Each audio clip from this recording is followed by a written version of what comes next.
Aloha and mahalo for tuning in to Transform Hawaii Government's Digital Talk Story, where I will be talking to our state leadership and discussing the work that they are doing to modernize our state government's e-services. My name is Christine Sakuda, and I'm the Executive Director of Transform Hawaii Government.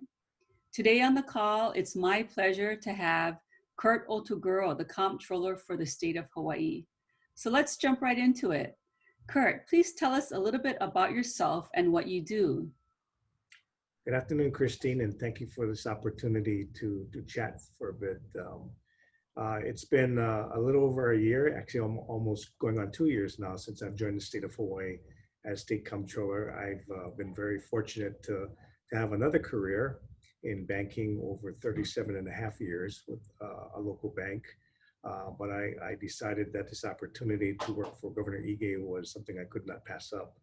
And so it's been something that I never thought I would do, to be in public service, but I'm so happy that I have joined the state to do what I'm doing right now for the state of Hawaii and the public. Thank you, and we thank you for your service, especially during this challenging time that we've been in since February or March with COVID-19. And you know, it's my understanding that the state workforce just works so hard every day through their commitment to delivering services to the community. So we thank you for that. So speaking about COVID-19, how has COVID-19 impacted the delivery of government services within the Department of Accounting and General Services? I would say that it's provided us an opportunity to reevaluate how we do things. And in this pandemic, while we've been fortunate to have hardworking individuals who processed a lot of paper, that presented a problem, that presented a challenge when we had to work from home. And so the teleworking became a very important tool and a very important opportunity for employees to think differently. And encourage them to not only work from home, but figure out how we can do this more effectively by maintaining their health and safety. So the opportunities were a little challenged and continue to be simply because some of the infrastructure in systems that we have are limiting.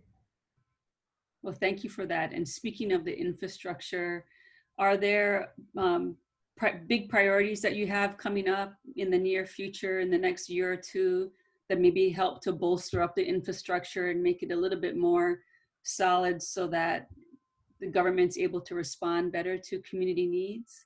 Yes, and as a matter of fact, we do. And it's thanks to former comptroller and now CIO Doug Murdoch, who ventured on a project probably 6 years ago with the state's ERP overall, thanks to Hawaii, Transform Hawaii government for supporting that. And it took that long to provide different aspects of the modernization project. It started with a uniform chart of accounts establishment so that all state agencies would have one chart of accounts defined for data definitions and better interfaces. The state just completed its successful payroll modernization, going from basically handwritten punch cards, I guess, to a system that Oracle provides integrated through Cherry Road technologies. And so that has been well received. Almost all employees of the state now receive a direct deposit instead of a physical check. Some actually still prefer a check, but most do direct deposit. In the second phase of that, we are working towards a time and attendance where your vacations are automated along with any time off. We implemented Group 1 and are feverishly working on Group 2 as we speak. And so that will go on between the end of this year and into 2021. Probably the most exciting project, and thanks to the legislature and governor for supporting this, is a modernization of the state's accounting system. A total overhaul of a 45-year-plus system called Famous, which was an accounting system written on mainframe in COBOL, I guess, that served its purpose. And it's worked for the state well. Famous is stable, it's on the mainframe, it works every day. We've had to develop other venues like a data mart to capture information so that we could analyze it and feed it to other systems. Mhm. But over the years, the system has run its course, and so we're on a 2.5 year mission to replace that system with a cloud-based system. Thanks to Doug Murdoch. Oh, that's exciting. And can you explain briefly, and from your perspective, Kurt, on what is the value of a upgraded financial management system? I mean, I suspect that I don't know if the public actually knows that so much of the brains behind maybe some government decisions are based off of the financial management system. Can you explain a little bit about why that's such a critical system for us? Well, the system as it stands today is very accurate. We have hardworking individuals in accounting and in budget and finance that do their due diligence to make sure that all these financial transactions are processed in a timely manner and accurately. However, with that becomes manual intervention and review, and Mhm. that's what the systems required. It required human intervention. And so with the new systems, first and foremost, a lot of the controls, a lot of the audit features and tracking will be settings in a new cloud-based system. So the system will be working for the employee, Mhm. our goal, instead of the employee having to really figure out how to do things. And Mhm. so first and foremost, it'll be of tremendous value to our employees to be more efficient. That translates to more processing capacity and ultimately will provide us with the ability to process payments faster to vendors instead of a 5 to 10 day process, maybe a day. And so real-time information is going to be critical. It's all about data and Mhm. having the right data. And that's the other challenge that we have is data from the various accounting systems are in different aspects. And so you have to manually look at one report to another report, and it's just inefficient. And so with a new modernization system, not only will you have data at your fingertips, you'll have the ease of integration, whether it's accounts payable, accounts receivable, travel, tying in the budget and finance aspect with treasury and bond financing. And so we're really excited to see all of this integration happen over a period of time. And we'll start in phases as well. You can't conquer the world in one day. And so the project team will take it in what provides the biggest bang for your buck. But for the public, they can be assured that they'll have information, and if they're a recipient of checks, they'll get that a lot quicker. Oh, I bet they would be really excited about that, especially during this time when the economy has a little bit more challenges now as it continues to persist through the COVID-19 experience. Now, you had mentioned a new financial management system. Will every department be using your financial management system, or do they have their own financial management systems? Yeah, the state, while everyone works together as one, the Uniform Chart of Accounts will be the common denominator that we hope that everyone will adopt. Mhm. We've already worked with Office of Hawaiian Affairs, OHA, and they've started with the UCOA. We're communicating with the Department of Education. They're on their way to modernize their accounting systems, and we're doing the same with the Department of Transportation and Highways, and they're doing that. The DAGS, Department of Accounting and General Services, basically supports the executive branch of government. And so we will run the accounting systems for primarily them, with the Mhm. exception of a few departments. So unfortunately, the state is not on one big system. I wish it could, but the way the complexities of the state are, the different methods of funding that they have, and the different reporting requirements and tracking requirements, whether it's federal funding, state funding, grants, what have you. I see the reason, a justification why the state had to have different systems. The other thing, it's just too big. The University of Hawaii needs its own, Department of Education needs its own. The Department of Education is obviously the largest employer within the state by itself. So I see the balance. So the key is going to be an integration and having one common language, and that common language is called a Uniform Chart of Accounts, which THG helped us to kickstart. Well, thank you. And it's my understanding that the Uniform Chart of Accounts is that common language that connects the administration's financial management system to all of the different departments' financial management systems on a super network. And so it'd be great. How long do you think that's going to take the state to accomplish all of that? Well, the Uniform Chart of Accounts started 5 years ago. It was completed, but it was never implemented.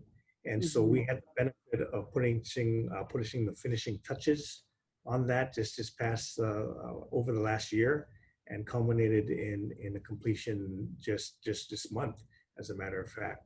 And so that's going to be a key denominator to define salary expenses versus rent versus supplies and travel, all in the same account structure code. And then the level of detail will vary by agency. And so that's where the flexibility comes in. But so we hope that the Department of Transportation will adopt that. They're a little ahead of DAGS in terms of its FMS. And so I would hope to see some semblance of a UCO in the state sometime in the next 18 months. The DAG's forecast is to try and stand up some system before the end of 2022. Mm-hmm.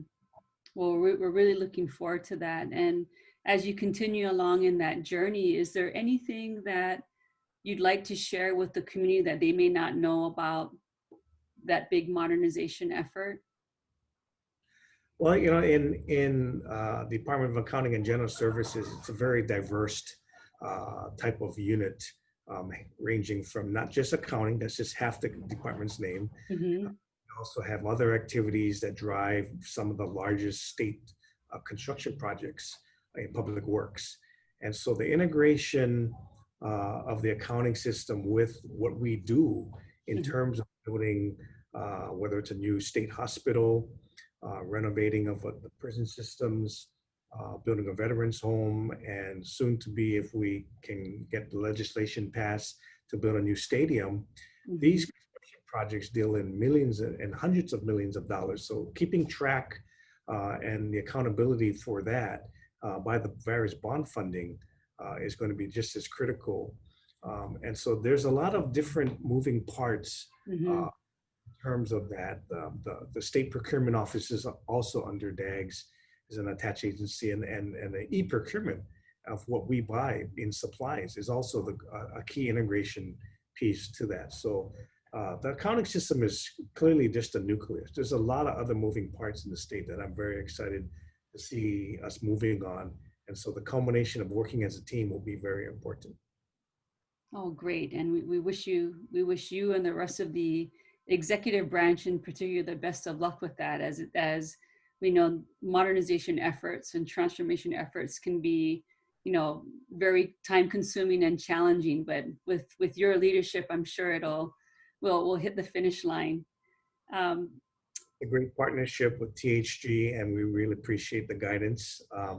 I will tell you that this is probably the best time to do a modernization project across the state with a pandemic, and this will give us a great opportunity to really do things a little different. Well, thank you. And with that, we're coming up to the end of our 10 minutes here and our time together.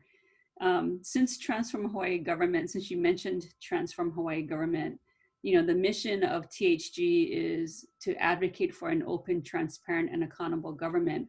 How would you recommend THG continue to have the conversation with the state, or what would you recommend the community could do to support your efforts? Living most of my career in the private sector, I find it very rewarding to be working with Transform Hawaii Government. The insights that your board provides and the experience that you have is an absolute important part of a successful government. We work for the people, we work for you, we represent what you need. The government is here to serve the public. And so I think the real life perspectives that you do provide, as you're providing now with this pandemic, it takes a partnership for the state. And we're lucky that we're the state of Hawaii, that we have that culture to work together as one. Yeah. So that's cool. Absolutely. It does take a partnership and a village, it seems like nowadays, where it's a Kako thing. You know, everyone is in the community is supporting each other during this time, and I think that's what's needed to help us collectively get through the challenges that we're facing. So with that, Curt, I'd like to thank you once again at leading DAGS and the modernization effort as the state comptroller. And we thank you for your time, and mahalo for watching. Until next time. Thank you.